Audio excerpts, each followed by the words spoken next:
இந்த வீடியோவில் நம்ம என்ன பார்க்க போகிறோம்னா என்ட்ரோபி, அப்புறம் என்ட்ரோபி சம்மந்தப்பட்ட ப்ராப்ளம்ஸ். இப்போ என்ட்ரோபினா என்ன அப்படின்னா, ஒரு ரியாக்ஷனில் இதை எப்படி சொல்கிறேன்னா, it is one of the measure of disorderness. டிஸார்டர்னஸ்னால் என்ன? இந்த டிஸார்டர்னஸுக்கு வந்து நம்ம சில புக்கில் ரேண்டம்னஸ் அப்படி கூட கொடுப்பாங்க. நான் இதுக்கு வந்து ஒரு எக்ஸாம்பிள் எடுத்துக்கிறேன். இப்போ ஒரு ஐஸ் க்யூப் இருக்குது. ஐஸ் க்யூப்ன்றது ஒரு சாலிட் ஃபார்மில் இருக்கக்கூடிய ஒரு சப்ஸ்டன்ஸ் இல்லையா? இப்போ நீங்கள் வந்து ஒரு குறிப்பிட்ட அளவு ஹீட் கொடுக்குறீங்க அப்படின்னா இது என்னவா மாறிடும்? Ice is converted into water இல்லையா?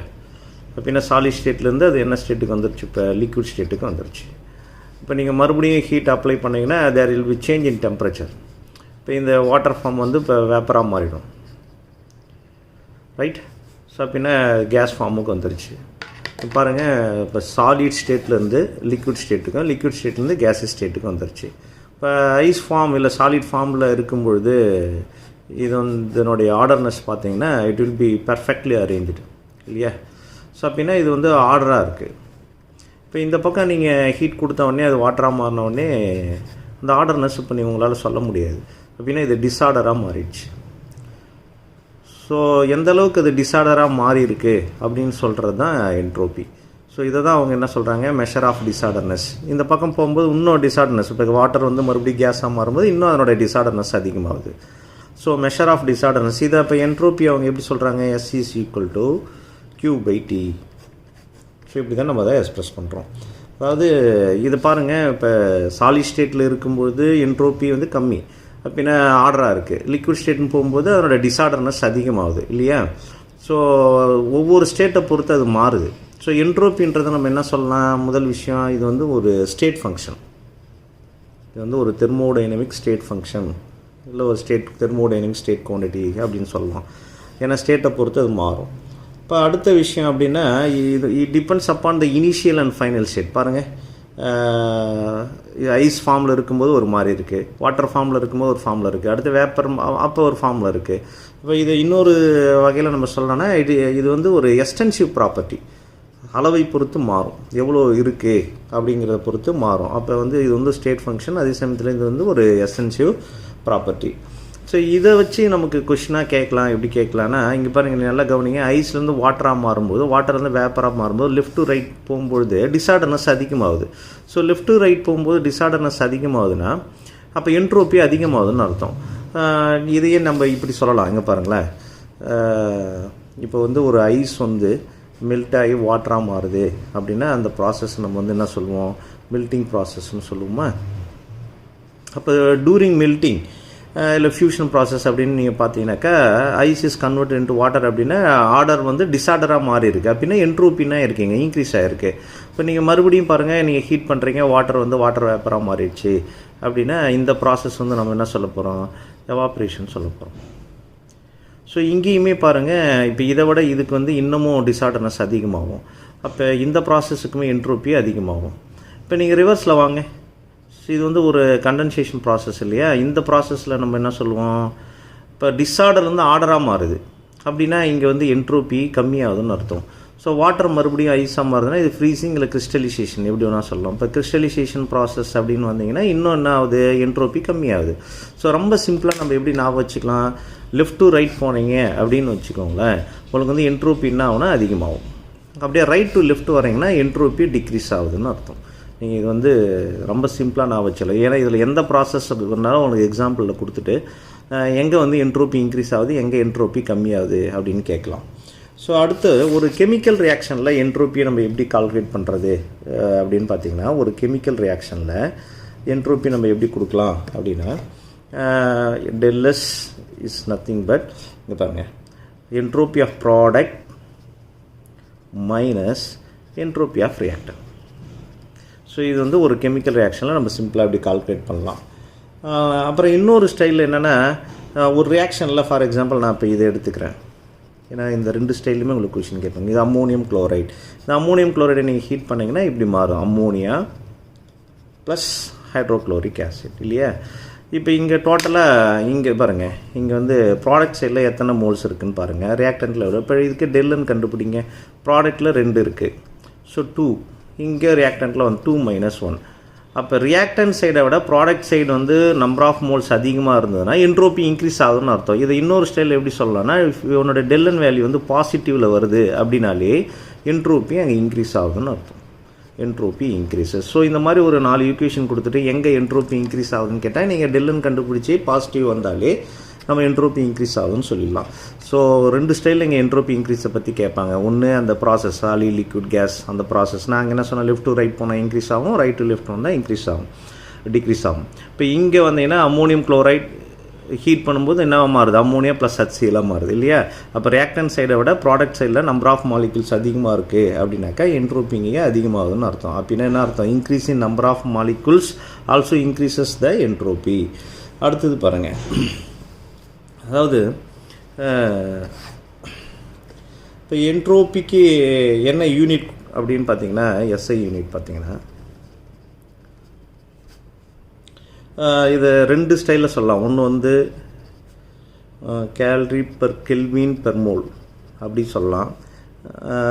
இது வந்து CGSல. இப்போ இதே SIயில் சொன்னீங்கன்னா நம்ம எப்படி சொல்லணும், joule per kelvin per mole. So 2 ஸ்டைல்லையுமே நமக்கு கொடுக்கலாம். SIயில் சொல்லும்போது தான் joule per kelvin per mole, CGSல கேட்டாங்கன்னா calorie per kelvin per mole. So 2மே ஆனால் நம்ம யூஸ் பண்ணுறோம். இப்போ இதனுடைய மேக்னிடியூட் பாருங்களேன்.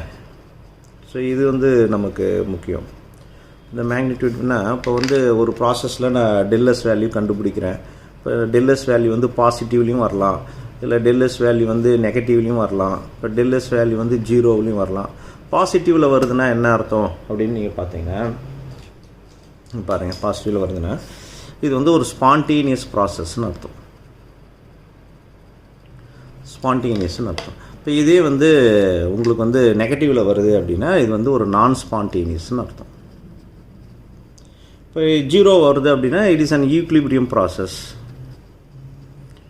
இன்னும் ஈக்லிபிரியம் மட்டும் இல்லை, ஒரு சைக்ளிக் ப்ராசஸில் கூட டெல்லஸ் வேல்யூ வந்து 0 தான் வரும். இப்போ இந்த நேச்சுரல் ப்ராசஸ் இது பாருங்கள், இப்போ இந்த நேச்சுரல் ப்ராசஸ் எல்லாருமே all natural process are spontaneous. அதாவது இது வந்து தன்னிச்சையாக நடக்கலாம், இல்லை லைட்டாக நீங்கள் தூண்டி விட்டிங்கன்னா ஒரே டைரக்ஷனில் நடக்கக்கூடிய ரியாக்ஷன், இது எல்லாமே ஸ்பான்டேனியஸ். அதாவது always increase in entropy of the universe அப்படி கூட சொல்லலாம். ஏன்னா இது தன்னிச்சையாக தொடர்ந்து நடக்கக்கூடிய ரியாக்ஷனை தான் நம்ம என்ன சொல்ல போகிறோம், ஸ்பான்டேனியஸ். இதுதான் செகண்ட் லா ஆஃப் தெர்மோடைனமிக்ஸை நம்ம சொல்கிறோம். அதாவது all spontaneous reactions leads to increase in entropy of the universe அப்படின்னு சொல்லுவாங்க. ஸோ அப்போ பாருங்கள், எல்லா நேச்சுரல் ப்ராசஸுமே ஸ்பான்டேனியஸாக இருக்கும். அதே சமயத்தில் அது வந்து இர்ரிவர்சிபிள், இது வந்து ஒரு இர்ரிவர்சிபிளாக இருக்கும். Right, natural process irreversible spontaneous அப்படின்னு தான் என்ட்ரோபி வேல்யூ எப்படி இருக்குன்னு அர்த்தம், பாசிட்டிவாக இருக்குது அப்படின்னு அர்த்தம். ஸோ இப்போ இதை வச்சு இருக்கக்கூடிய ப்ராப்ளத்தை நம்ம பார்க்கலாம். இந்த கொஷனில் பாருங்கள், in which of the following process entropy டிக்ரீசஸ்ன்னு கேட்குறாங்க. இப்போ நமக்கு வந்து எப்போல்லாம் என்ட்ரோபி டிக்ரீஸ் இன்க்ரீஸ் கேட்குறாங்களோ அப்போல்லாம் நமக்கு 2 விஷயம் தெரியணும். இங்கே பாருங்கள், ஒரு solid liquid gas, conversion of solid into liquid, liquid into gas. இப்போ லெஃப்ட் டு ரைட் நான் போகிறேன்னா என்ட்ரோபி வந்து இன்க்ரீஸ் ஆகும். நம்ம ஏற்கனவே இதை டிஸ்கஸ் பண்ணியிருக்கோம் இல்லையா. பாருங்கள், இப்போ நான் ரிவர்ஸில் வரேனாக்கா என்ட்ரோபி எனக்கு டிக்ரீஸ் ஆகும். இங்கே பாருங்கள், crystallization of sucrose from solution. கிறிஸ்டலைசேஷன்னா என்ன ஃபார்ம்லேருந்து என்ன ஃபார்முக்கு வருது, லிக்விட் ஃபார்ம்லேருந்து சாலிட் ஃபார்முக்கு வருது. அப்படின்னா இப்படி வருது, சாலிட் வந்து என்னவா மாறுது, இங்கே பாருங்கள் லிக்விட் வந்து சாலிடாக கன்வெர்ட் ஆகுது. அப்படின்னா ரைட் டு லெஃப்ட் வருது. அப்படின்னா இது டிக்ரீஸ் ஆகும். அவங்க கேட்குற கொஷினை தான் கேட்குறாங்க, ஏன்னா என்ட்ரோபி எப்போ டிக்ரீஸ் ஆகணும் அப்படின்னா இதுதான் கரெக்ட். இப்போ மீதி 3மே பாருங்கள், நம்ம டிஸ்கஸ் பண்ணலாம். ரஸ்டிங் ஆஃப் அயன் அப்படின்னா என்னது, அயன் வந்து ஆக்சிஜன் கூட ரியாக்ட் பண்ணி அயன் ஆக்சைடாக மாறது தான் நம்ம ரஸ்டிங் ஆஃப் அயன் தெரியும். It is very slow process, அது நேச்சுரல் ப்ராசஸ். அப்படின்னா இது வந்து ஸ்பான்டேனியஸ். அப்படின்னா என்ட்ரோபி வந்து இன்க்ரீஸ் ஆகும், என்ட்ரோபி இன்க்ரீஸ் ஆகும். மெல்டிங் ஆஃப் ஐஸ்னால் என்ன அர்த்தம், இட் இஸ் அப்படின்னா சாலிட் ஃபார்ம்லேருந்து லிக்விட் ஃபார்முக்கு போகுது. அப்போ லெஃப்ட் டு ரைட் அப்படின்னா இங்கேயுமே என்ட்ரோபின்னாவும் இன்க்ரீஸ் ஆகும். வேப்பரைசேஷன் ஆஃப் கேம்பர் அப்படின்னா கேம்பர் பாருங்கள், சாலிட் ஃபார்ம்லேருந்து டைரெக்டாக அது கேஸாக கன்வெர்ட் ஆகுது. அப்படின்னா இட் இஸ் சப்ளிமேஷன் ப்ராசஸ். அதுவுமே லெஃப்ட் டு ரைட் தான் ட்ராவல் ஆகுது. இப்போனா நம்ம என்ன சொன்னோம், லெஃப்ட் டு ரைட் ட்ராவல் ஆனால் இன்க்ரீஸ் ஆகும், லெஃப்ட் டு ரைட் ட்ராவல்னா இன்க்ரீஸ் ஆகும். அப்போ இந்த ப்ராசஸுமே இன்க்ரீஸ் ஆகும்.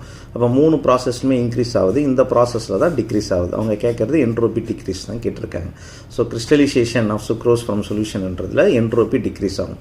நீங்கள் ரொம்ப தெளிவாக தெரிஞ்சு வச்சுக்கலாம். 2 ப்ராசஸில் கண்டிப்பாக வந்து டிக்ரீஸ் ஆகும். இதை பாருங்கள், கேஸ் லிக்விடாக கன்வெர்ட் ஆகும், இல்லை லிக்விட் சாலிடாக கன்வெர்ட் ஆகும். லிக்விட் டு சாலிட் அப்படின்னா we can say it is a crystallization இல்லை ஃப்ரீசிங் அப்படி கூட சொல்லலாம். இப்போ கேஸ் வந்து லிக்விடாக வருதுன்னா கண்டென்சேஷன் ப்ராசஸ். ஸோ இந்த 2 ப்ராசஸ்லையுமே என்ட்ரோபி வந்து டிக்ரீஸ் ஆகும். ஸோ இந்த கொஷின் பாருங்கள், for a liquid enthalpy of fusion is 1.435. இந்த என்ன கொடுத்துருக்காங்க, என்தால்பி வேல்யூ கொடுத்துட்டாங்க. அப்புறம் என்ட்ரோபி சேஞ்சுமே கொடுத்துருக்காங்க பாருங்கள், என்ட்ரோபி சேஞ்சும் கொடுத்துருக்காங்க 5.26 calorie per mole per kelvin கொடுத்துருக்காங்க. அவங்க they are looking for melting point. So முதல்ல நீங்கள் ஆஸ் யூஷுவல் ஃபார்முலா எழுதிக்குவாங்க. ஏன்னா இது ஒரு ஃபியூஷன் ப்ராசஸ்ன்னு அவங்க கொடுத்ததால பாருங்கள், del S fusion it's nothing but del H fusion by its temperature at its melting point. இல்லை நீங்கள் வெறும் டெம்பரேச்சர் யூஸ் பண்ணாலும் ஓகே. பட் அவங்க கேட்குறதே என்ன பாயிண்ட் தான் கேட்குறாங்கன்னா, மெல்ட்டிங் பாயிண்ட் தான் கேட்குறாங்க. அப்படின்னா நீங்கள் இந்த டெல்எஸ் கீழே கொண்டு வந்துடுங்க. அப்போ என்ன ஆகும், ஐ மீன் மெல்ட்டிங் பாயிண்ட் வேணும்னா என்ன, எனக்கு வந்து டெல்ஹெச் மேலே இருக்குது, டெல்எஸ் வந்து கீழே கொண்டு வரேன். இப்போ டெல்ஹெச்சோட வேல்யூ அவங்க எவ்வளோ கொடுத்துருக்காங்க, என்தால்பி ஃபியூஷன் 1.43, பட் கிலோவில் கொடுத்துருக்காங்க. நம்ம அதை வந்து 1.435 into 1000, ஏன் நான் 1000 மல்டிப்ளை பண்ணியிருக்கேன், அவங்க கிலோவில் கொடுத்துருக்காங்க. அதில் அடுத்து பாருங்கள் என்ட்ரோபி வேல்யூ 5.26, நான் அப்படியே சப்ஸ்டிட் பண்ணிக்கோங்க 5.26. ஸோ இதை மல்டிப்ளை பண்ணி டிவைட் பண்ணால் எனக்கு எவ்வளோ கிடைக்குதுன்னா அரௌண்ட் 273 கெல்வின். 273 கெல்வின்ன்றது எவ்வளோ, 0 டிகிரி செல்சியஸ். அப்போ ஆப்ஷனில் எனக்கு இதுதான் கரெக்ட். பாருங்கள் 273 அங்கே மைனஸில் கொடுத்துருக்காங்க, அது கிடையாது. ஏன்னா 273 வந்து ப்ளஸில் தான் வருது. ஸோ 0 டிகிரி செல்சியஸ் ஏ தான் எனக்கு ஆன்சர். இப்போ இந்த ப்ராப்ளத்தில் பாருங்கள் என்ன கேட்டிருக்காங்க, இது மெல்ட்டிங் பாயிண்ட் ஆஃப் ஐஸ் வந்து எவ்வளோ கொடுத்துருக்காங்க, 0 டிகிரி செல்சியஸ் கொடுத்துருக்காங்க. லேட்டன் ஹீட் ஆஃப் ஃபியூஷன், அதாவது ஹீட் கொடுத்துட்டாங்க. ஃபியூஷன் அவங்களே மென்ஷன் பண்ணிட்டாங்க, 5.46 கிலோஜூல் பர் மோல் இருக்குது. தே are looking for entropy change. அதாவது என்ட்ரோபி சேஞ்ச் வந்து என்ன கேட்குறாங்க, ஐஸ் டு வாட்டர் அப்படின்னா என்ன ப்ராசஸ் அது, ஃபியூஷன். ஸோ நமக்கு என்ன ஃபார்முலா தெரியும், இப்போ என்ட்ரோபி ஃபார் ஃபியூஷன் என்ன, ΔHF by temperature at its melting point. ஏன்னா ஐஸ் வந்து என்னவா மாறி இருக்குது, வாட்டராக மாறி இருக்குது. ஸோ என்ன டெல்ஹெச் வேல்யூ கொடுத்துருக்காங்கன்னா 5.46 கிலோஜூல் பர் மோல். நான் அதை எடுத்துக்கோங்க 5.46. ஆனால் அவங்க கொடுத்துருக்கிறது கிலோ ஜூலில், நீங்கள் ஜூலாக கன்வெர்ட் பண்ணணும். So we have to multiply it by 1000. So இந்த பாயிண்ட் தான் நீங்கள் கேர்ஃபுல்லாக டீல் பண்ணணும். அவங்க கிலோ ஜூலில் கொடுத்துருக்காங்க, நம்ம ஜூலில் கன்வெர்ட் பண்ணுறோம், ரைட். ஸோ கிலோன்றதுனால நான் 1000 மல்டிப்ளை பண்ணிக்கிறேன். அப்புறம் எவ்வளோ 0 டிகிரி சென்டிகிரேட், 0 போடக்கூடாது. ஏன்னா டெம்பரேச்சர் ஆஃப் இட் மெல்ட்டிங் பாயிண்ட்னா 0 degree Celsius is equal to 273 kelvin. So இந்த 2 விஷயம் நம்ம கேர்ஃபுல்லாக டீல் பண்ணணும். இங்கே 273ஆல் நம்ம டிவைட் பண்ணணும். ஸோ நான் இது ரெண்டுத்தையும் மல்டிப்ளை பண்ணி இதை டிவைட் பண்ணால் எனக்கு என்ன கிடைக்குன்னா around 20 joule per mole per kelvin, right. So இந்த கொஷின் பாருங்கள், the same thing. ஆனால் என்னென்னா பாருங்கள், molar heat of vaporization of liquid கொடுத்துருக்காங்க, எவ்வளோ கொடுத்துருக்காங்க, 6 கிலோஜூல் பர் மோல். அப்புறம் என்ட்ரோபி சேஞ்சும் கொடுத்துட்டாங்க பாருங்கள், கொடுத்துருக்கிறது இங்கே entropy change. They are looking for boiling point. So இது வந்து மோலார் ஹீட் ஆஃப் வேப்பரைசேஷன். நம்ம ஆஸ் யூஷுவல் முதல்ல ஃபார்முலா எழுதிக்குவோம். இங்கே பாருங்கள், so del S for vaporisation process, right, is equal to del H divided by its temperature at its boiling point. ஏன்னா இங்கே வந்து போன ப்ராசஸில் நம்ம வந்து மெல்ட்டிங் பாயிண்ட் பார்த்தோம், இப்போ இது வந்து பாயிலிங் பாயிண்ட். ஸோ அதனால் temperature at its boiling point. But அவங்க கேட்குறதே இது தான் கேட்குறாங்க, பாயிலிங் பாயிண்ட் தான் கேட்குறாங்க. ஸோ ஃபார்முலா ரீஅரேஞ்ச் பண்ணுங்கள், டி இங்கே கொண்டு வந்துங்க, டெல்எஸ் இங்கே கொண்டு வந்துடுங்க. அப்போ என்ன ஆகிடும், temperature is equal to del H divided by del S, right. இப்போ del H வேல்யூ எவ்வளோ கொடுத்துருக்கு, 6 கிலோ ஜூல். ஸோ இங்கேயுமே நம்ம ஜூலாக கன்வெர்ட் பண்ணோன்னா we have to multiply it by 1000. So 6 into 1000 divided by del S. del S எவ்வளோ கொடுத்துருக்காங்க, 16. So இதை மல்டிப்ளை பண்ணி டிவைட் பண்ணோம் அப்படின்னா நமக்கு வந்து 375 கெல்வின் கிடைக்கிது.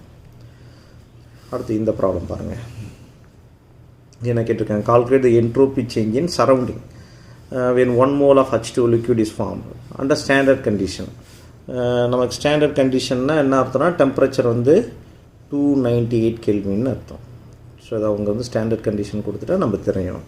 ஸோ இங்கே ஒரு டெல்ஹெச் வேல்யூ கொடுத்துருக்காங்க. நம்ம முதல்ல ஃபார்முலா எழுதிப்போம். ஃபார்முலா என்ன? டெல்ஹெச் இஸ் ஈக்குவல் டு Q/T. இந்த டெல்ஹெச் வந்து -286 கொடுத்துருக்காங்க. ஆனால் அவங்க கேட்குறது வந்து யார் கேட்குறாங்க? சரௌண்டிங் கேட்குறாங்க. அப்படின்னா இது யாருடைய டெல்ஹெச் அப்படின்னா இது வந்து சிஸ்டத்துடைய டெல்ஹெச்.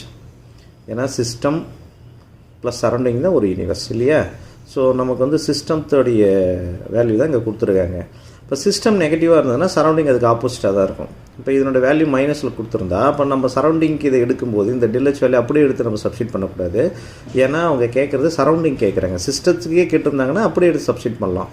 அவங்க சரௌண்டிங் கேட்குறதால நம்ம வந்து இதை இவங்க மைனஸில் கொடுத்துருக்காங்க. அப்போ நம்ம ப்ளஸில் தான் எடுத்துக்கணும். அப்போ பாருங்கள், அப்போ ப்ளஸ் 286 into 1000. ஏன் நான் மறுபடியும் 1000 மட்டும் அங்கேயுமே கிலோ ஜூலில் தான் கொடுத்துருக்காங்க. நான் ஜூலில் கன்வெர்ட் பண்ணுறேன். Divided by temperature. டெம்பரேச்சரை வந்து ஸ்டாண்டர்ட் கண்டிஷன் சொல்லிட்டாங்கன்னா நமக்கு தெரியும் 298. அதாவது 25 டிகிரி செல்சியஸ்ன்றதை நான் வந்து 298 கெல்வினாக எடுத்துக்கிறேன். ஸோ இப்போ நமக்கு வந்து இதை ஒர்க் அவுட் பண்ணால் எவ்வளோ வருதுன்னா around 959 joule per kelvin per mole. Right?